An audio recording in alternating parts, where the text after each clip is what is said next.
अगर आप किसी रेगिस्तान से गुजर रहे हों और रेत में आपको एक बेहद खूबसूरत और चलती हुई रोलेक्स घड़ी मिल जाए, तो आप क्या सोचेंगे? क्या आप ये मान लेंगे कि हवा, रेत और धूप के टकराने से यह घड़ी इत्तेफाक से अपने आप बन गई?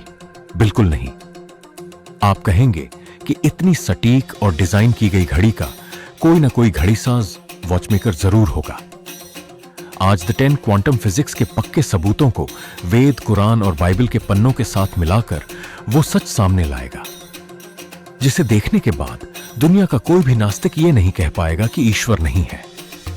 अब जरा अपनी नजर उठाइए और इस ब्रह्मांड को देखिए, जहां 200 अरब से ज्यादा गैलेक्सीज हैं, जहां हर तारा, हर ग्रह, ब्लैक होल और यहां तक कि आपके शरीर का एक एक सेल एक परफेक्ट मैथमेटिक्स के हिसाब से काम कर रहा है।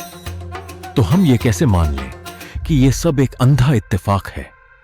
आज 10 आपको एक ऐसे सफर पर ले जा रहा है जहां क्वांटम फिजिक्स की लैब और हजारों साल पुराने धर्म ग्रंथों के पन्ने एक ही सच्चाई उगल रहे हैं।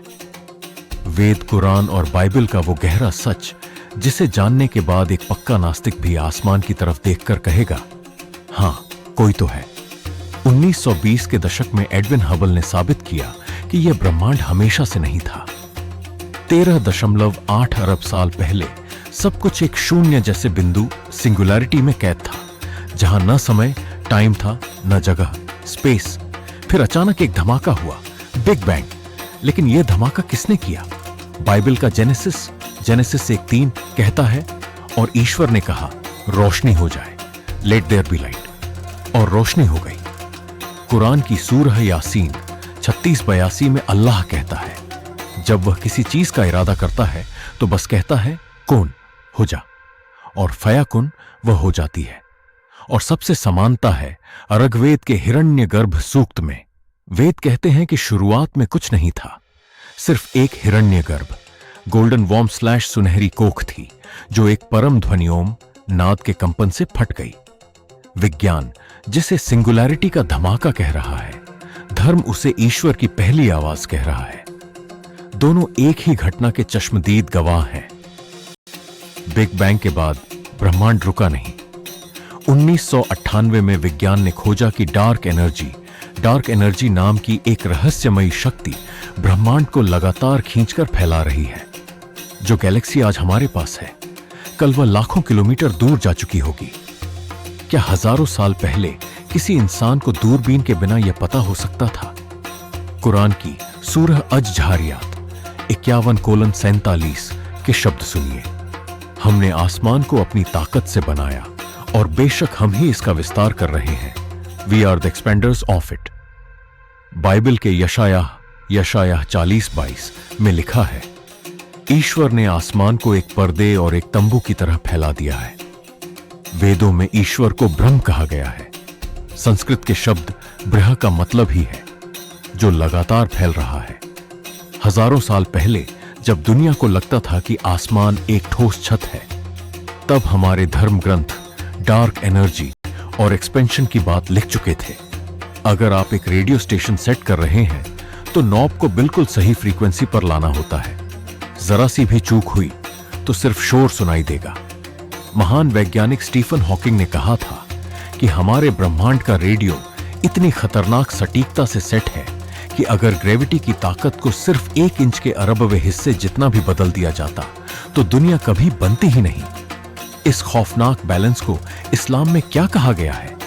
सूरह अर्रहमान 55:7-8 में अल्लाह कहता है, उसी ने आसमान को बुलंद किया और एक मीजान, बैलेंस / तराजू कायम कर दिया।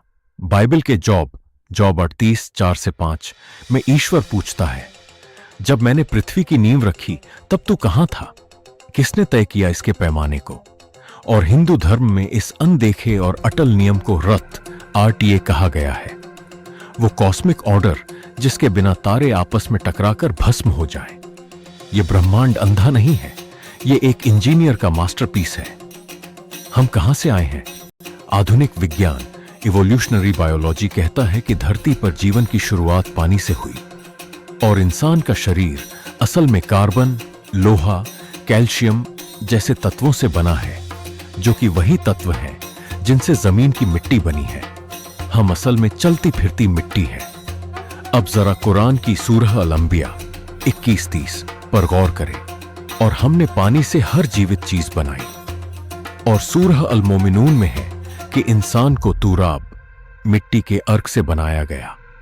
बाइबल के जेनेसिस 2:7 में स्पष्ट है, प्रभु ने इंसान को जमीन की धूल डस्ट ऑफ द ग्राउंड से बनाया। और अथर्ववेद में भूमि सूक्त कहता है, यह धरती मेरी माता है और मैं इस मिट्टी का पुत्र हूं।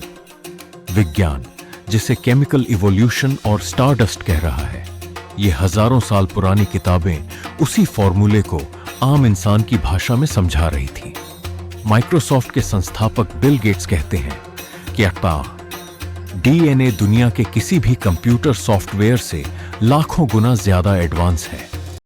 हमारे शरीर की हर एक छोटी सी कोशिका में 3 अरब अक्षरों की एक किताब लिखी है। विज्ञान का इंफॉर्मेशन थ्योरी का नियम है कि दुनिया का कोई भी कोड या भाषा अपने आप हवा या पानी से नहीं बन सकती।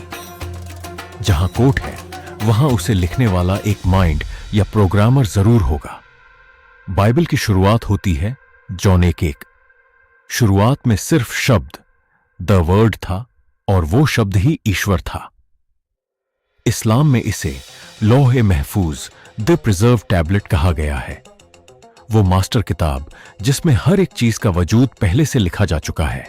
और वेदों में इसे बीज मंत्र कहा गया है, एक ऐसा सूक्ष्म कोड जिसके अंदर पूरे ब्रह्मांड की जानकारी छिपी है।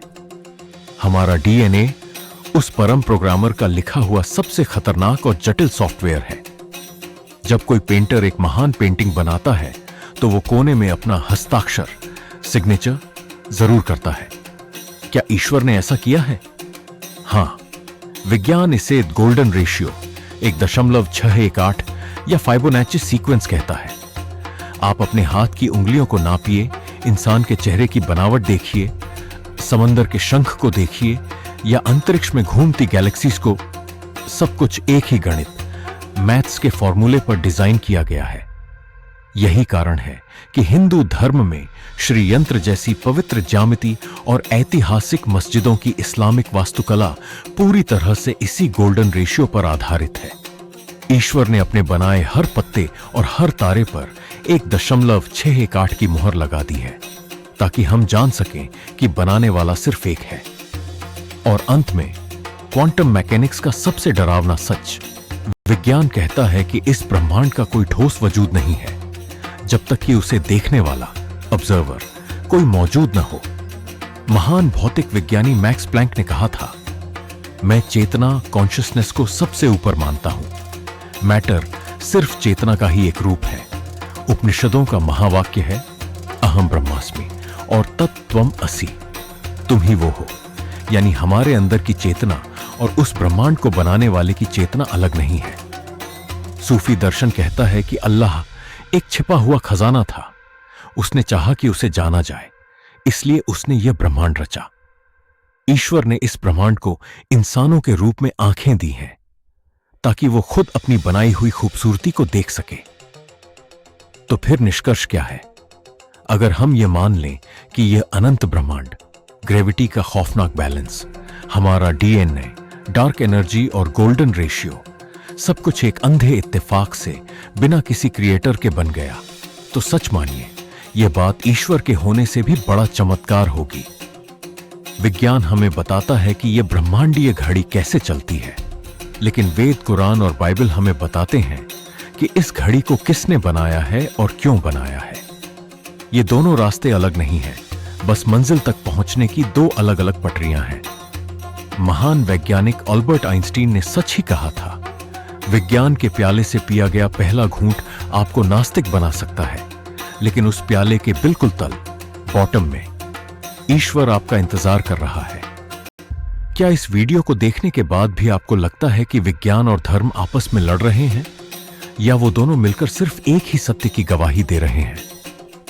अपनी राय कमेंट्स में जरूर लिखें। ब्रह्मांड के डार्क रहस्यों के लिए द 10 को सब्सक्राइब करें और घंटी का बटन जरूर दबाएं।